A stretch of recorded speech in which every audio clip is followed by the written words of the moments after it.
چین کے دورے کے دوران ڈونلڈ ٹرمپ کوئی بہت بڑی کامیابی تو نہیں سمیٹ سکے، لیکن جو کچھ ان کی جھولی میں چین کی طرف سے ڈالا گیا تھا وہ بھی پھینک کر چلے گئے اور اپنے ساتھ کچھ بھی لے جانا گوارا نہیں کیا۔ میرا نام اظہر علی خان ہے اور آپ دیکھ رہے ہیں آج کی بات۔ ڈونلڈ ٹرمپ بہت خوشی کے ساتھ چین پہنچے، ان کا سرخ قالین بچھا کر استقبال کیا گیا، بچوں نے ان کو غیر معمولی طور پر ان کا پرتپاک استقبال کیا، چینی حکام نے ان کو ریسیو کیا اور ڈونلڈ ٹرمپ بہت خوش ہوئے کہ ان کا ایک غیر معمولی قسم کا فقید المثال استقبال چین میں کیا گیا۔ شی جن پنگ سے ان کی چین کے صدر سے ملاقات ہوئی، ہر لیول کی سطح پر ان کی ملاقاتیں ہوئیں۔ ان کے ڈیلیگیشن میں بہت ہی بڑے بڑے ارب پتی تھے امریکہ کے، ایسے ارب پتی تھے جن کا جو بزنس ہے اس کا کردار ریڑھ کی ہڈی کی حیثیت، کلیدی حیثیت رکھتا ہے، ریڑھ کی ہڈی کا کردار ادا کرتا ہے امریکی معیشت میں۔ اس میں بلیک راک کے سربراہ تھے، اس میں ٹیسلا کے ایلان مسک تھے، اس میں ٹم کک تھے، میٹا کی طرف سے تھے، ایپل کے سی ای او تھے۔ ان سارے لوگوں کی موجودگی میں اور ڈونلڈ ٹرمپ خود بھی تھے، لیکن وہ کوئی بہت بڑی کامیابی نہیں سمیٹ سکے، کوئی بہت بڑی ڈیل نہیں کر سکے، اور اس کی طرف ہم بعد میں آتے ہیں۔ پہلے ہم اس کی بات کرتے ہیں کہ ان کے ساتھ ہوا کیا۔ جب یہ وفد وہاں پہنچا تو وہ خاص طور پہ چونکہ وہ چین آ رہا تھا، اس کو اندازہ تھا کہ چین ٹیکنالوجی کی دنیا پہ راج کر رہا ہے، سرویلنس کی دنیا پہ راج کر رہا ہے، وہ سن بھی سکتا ہے، خاموشی میں سن سکتا ہے اور دیکھ سکتا ہے اندھیرے کے اندر۔ تو وہ انہیں اندازہ تھا کہ وہ انہیں اپنی کوئی ڈیوائسز ساتھ نہیں لانی، اسی لیے کوئی بڑا جو وہاں پہ سربراہ تھا کسی کمپنی کا ہو یا وہ کسی جو ان کی مملکت ہے امریکہ کی، اس کے کسی بھی درجے کا جو افسر تھا، وہ اپنے ساتھ نہ اپنا موبائل فون لے کر آیا ذاتی، نہ ہی اپنا لیپ ٹاپ ساتھ لے کر آیا، کسی قسم کی ڈیوائس، الیکٹرانک ڈیوائس وہ نہیں لے کر آئے اور چین میں بالکل بھی لے کر نہیں آئے۔ اب جب وہ یہاں اترے تو ان کو ضرورت پڑی موبائل فون کی، تو ان کو برنر فونز دیے گئے، یعنی کہ عارضی فون دیے گئے۔ یہ عارضی فون جو ہوتے ہیں سادہ سے فون ہوتے ہیں، یہ صرف وقتی طور پہ استعمال کیے جاتے ہیں اور اس کے بعد ان کو ضائع کر دیا جاتا ہے یا رکھ دیا جاتا ہے واپس۔ تو وہ برنر فون جب انہوں نے لیے تو ان برنر فون کا معاملہ یہ تھا کہ ان فونز کو چارج کرنے سے بھی ڈر رہے تھے تمام امریکی ڈیلیگیشن کے لوگ، اور وہ یہ سوچ رہے تھے کہ کہیں ایسا نہ ہو کہ ہم چارجنگ کی کوئی پن اس کے اندر لگائیں اور وہ چارجنگ کی پن کسی طرح سے ان کے موبائل فون سے کچھ ڈیٹا لے جائے، ریٹریو کر لے، یا پھر کوئی ایسا بگ انسٹال ہو جائے ان کے موبائل فون پہ جو بعد میں ان کی جاسوسی کے لیے کام آ سکے اور کسی طرح سے ان کا ڈیٹا چرا سکے یا ان کی آواز سن سکے یا اس کے اندر رہ کر موجود رہ کر کچھ نہ کچھ کسی نہ کسی طرح سے جاسوسی کر سکے۔ تو وہ ڈیجیٹلی خاصے پریشان رہے، ڈیجیٹل جو ساری سرویلنس ہوتی ہے اس سے بہت پریشان رہے۔ اسی کے ساتھ ساتھ جب ان کو کچھ گفٹس دیے گئے جب وہ واپس جا رہے تھے، ایئر فورس ون میں سوار ہو رہے تھے سارے لوگ، تو ان کو بہت سارے تحائف دیے گئے، اس میں ان کی تصاویر تھیں، اس میں کچھ ایسی یادگاری شیلڈز تھیں، اس کے علاوہ پنز تھیں جو پن استعمال کی جاتی ہیں مختلف نشانات لگانے میں کاغذوں پہ اور مارک کرنے کے لیے، کلرفل سی پنز ہوتی ہیں، یہ بھی دی گئی تھیں۔ یہ سب چیزیں جو تھیں، جو برنر فونز تھے اور دیگر چیزیں تھیں، تمام قسم کی چیزیں امریکی وفد وہیں پہ جو ڈسٹ بن تھا اس میں ٹریش کین میں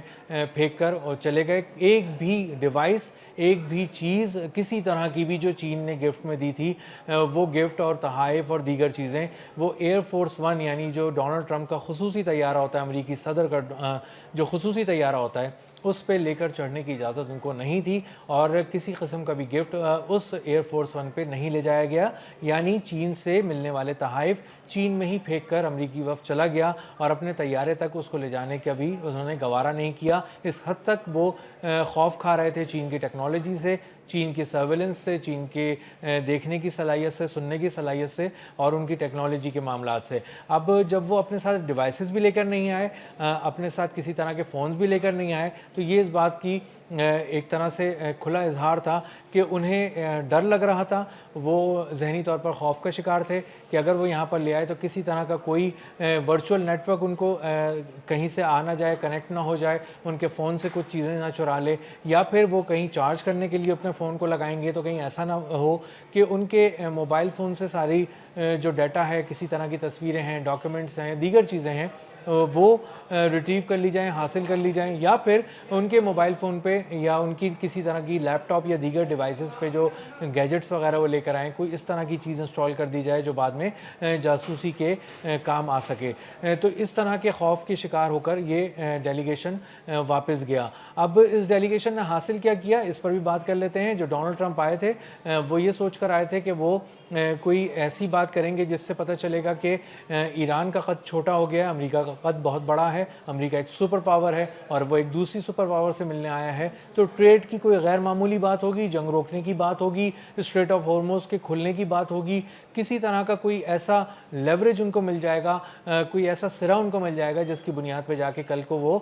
کہہ سکیں کہ میں کافی کامیاب لوٹا ہوں اور اب ہم فلاں فلاں کام ایسے کریں گے جس سے جنگ بندی مستقل طور پر ہو جائے گی اور امریکہ جیت گیا ہے۔ لیکن ان کو ایسا کوئی جملہ، ایسا کوئی موقع ان کے ہاتھ نہیں آ سکا۔ اس کے برعکس چین کے جو صدر ہیں شی جن پنگ، انہوں نے دو ٹوک الفاظ میں ڈونلڈ ٹرمپ کو the great hall of people میں بٹھا کر، ان کے ڈیلیگیشن کے سامنے بٹھا کر واضح الفاظ میں بتا دیا کہ آپ جو تائیوان کے معاملے میں تائیوان کی حمایت کرتے ہیں اس سے ذرا دور رہیے، باز رہیے، احتیاط کیجئے، یہ آگ ہے، اس سے مت کھیلیے، یہ آگ اور پانی کا ایک کھیل ہو رہا ہے، کہیں ایسا نہ ہو کہ آپ مس ہینڈل کر جائیں تائیوان کے معاملے کو اور اس کے بعد دو بڑی قوتیں امریکہ اور چین آمنے سامنے آ جائیں، کوئی چھوٹی موٹی لڑائی ہو جائے یا کانفلکٹ ہو جائے، کوئی تنازع کھڑا ہو جائے، کوئی بڑا معاملہ ہو جائے اور کافی عرصے تک یہ کھڑا رہے۔ اور یہ جو جملے تھے یہ بہت کچھ بتانے کے لیے، خبردار کرنے کے لیے، وارننگ دینے کے لیے ڈونلڈ ٹرمپ کو کافی تھے، کیونکہ ڈونلڈ ٹرمپ کو بتا دیا گیا کہ اگر دو ایٹمی طاقتیں، دو بڑی تجارتی طاقتیں اگر ایک دوسرے کے آمنے سامنے آ گئیں تو ہر محاذ پہ، عسکری محاذ پہ بھی، سفارتی محاذ پہ بھی، تجارتی محاذ پہ بھی اور دنیا بھر کے جو دیگر جو دنیا کا امن ہے اس کے محاذ پر بھی کچھ بہت اچھا نہیں ہوگا۔ اور دنیا جو ابھی دو طاقتیں لڑ رہی ہیں، ایران اور امریکہ، جس کا طاقت کا کوئی بہت بڑا توازن نہیں ہے، جب ایران نے اتنا حیران کیا ہے اور اس کی وجہ سے دنیا کو اتنا زیادہ سفر کرنا پڑ رہا ہے، خسارے میں ہے دنیا، مشکلات اٹھا رہی ہے، تو کہیں ایسا نہ ہو کہ دو بڑی طاقتیں ٹکرا جائیں، تو اس سے اندازہ ہوتا ہے کہ کتنا بڑا نقصان دنیا کا ہو سکتا ہے۔ ڈونلڈ ٹرمپ ایک طرفہ طور پہ یہی کہتے رہے کہ کچھ بوئنگ طیارے خریدنا چاہتا ہے چین، کچھ بہت زیادہ تیل وہاں سے خریدنا چاہتا ہے امریکہ سے، لیکن تیل کے معاملے پہ بھی نائجیریا میں وہ اپنی ایک فیسلٹی جو ہے وہ قائم کر چکا ہے چین، اس لیے اس کو بہت زیادہ کوئی ضرورت نہیں ہے۔ یہ بھی ایک بظاہر اینالسٹ کہہ رہے ہیں دنیا بھر کے کہ تیل خریداری کی بات بھی جو ہے وہ کوئی بہت ہی غیر معمولی کامیابی ڈونلڈ ٹرمپ کی نہیں ہے۔ تھوڑا بہت تیل اگر چین اپنا توازن برقرار رکھنے کے لیے ٹریڈ کے حوالے سے خرید سکتا ہے امریکہ سے تو وہ اس کے لیے کوئی ایک نارمل سی بات ہے، کوئی ایک غیر معمولی کام نہیں ہے۔ اور بوئنگ کے جو طیارے 200 طیارے غالباً خریدنے کی بات ہو رہی ہے جس کے بارے میں ڈونلڈ ٹرمپ بہت پر امید ہو کے کہہ رہے تھے، اس کے بارے میں بھی جو مارکیٹس ہیں، جو شیئر مارکیٹس ہیں، انہوں نے بہت ہی پازیٹیولی ریئیکٹ نہیں کیا۔ اس کا مطلب یہ ہے کہ بہت سے سرمایہ کار جو سمجھدار ہیں، جو دور کی فائدے اور نقصان کو کیلکولیٹ کر رہے ہوتے ہیں، انہوں نے ڈونلڈ ٹرمپ کے اس بیان کو جب تولا ہے تو انہیں اس میں کوئی بہت زیادہ جان نظر نہیں آئی ہے، اور انہوں نے کہا ہے کہ جب کچھ ہوگا، کچھ سامنے آئے گا، کچھ زمین پر آئے گا تو اس کو محسوس کریں گے، تو اس کو تبھی دیکھ لیں گے۔ لیکن ابھی یہ بیان محض ایک بیان ہے، خوشنما بیان ہے اور لوگوں کا دل جیتنے کے لیے اور ان کی توجہ حاصل کرنے کے لیے ہے۔ تو ڈونلڈ ٹرمپ کا جو یہ ایک پورا دورہ تھا چین کا، یہ ایک ایسا دورہ تھا جس میں ان کو کوئی غیر معمولی کامیابی نہیں ملی، لیکن دوسری طرف وہ بہت ساری ہیڈ لائنز ایسی چھوڑ گئے جس نے بتایا کہ وہ خوف کا شکار تھے، ان کا ڈیلیگیشن جو ہے وہ خوف کا شکار تھا، ان کا وفد تحائف لے کر نہیں گیا، چین کے دیے ہوئے تحائف چین میں ہی چھوڑ کر جانے پڑے، چین میں ہی پھینک کر جانے پڑے، ایئر فورس ون پر ان کو لے جانے کی اجازت نہیں ملی، صرف اس لیے کہ کہیں کوئی ایسا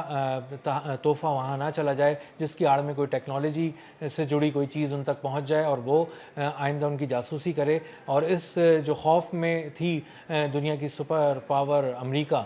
اس کو لوگ بہت ہی ایک مزاح کے طور پہ دیکھ رہے ہیں اور اس طور پہ بھی دیکھ رہے ہیں کہ ان کو ایسا نہیں کرنا چاہیے تھا۔ یہ انہوں نے سفارتی طور پہ بھی کچھ بہت اچھی جو ہے وہ روایت نہیں چھوڑی، اپنی جو میزبان تھے ان کے تحائف کو چھوڑ کر انہی کے ملک میں آ جانا۔ اور دوسرا یہ کہ آپ اتنی بڑی طاقت تھے، آپ کو تو خود آپ ٹیکنالوجی کی دنیا پہ راج کرتے ہیں، آپ کو اس طرح کی چیزوں سے ڈرنا نہیں چاہیے تھا، نہ اس طرح کا خوف جو ہے وہ دنیا کے سامنے ظاہر کرنا چاہیے تھا۔ اب تک کے لیے اتنا ہی، ملتے ہیں اگلی ولاگ میں کسی نئی خبر، نئے تجزیے اور نئے زاویے کے ساتھ۔ اللہ حافظ۔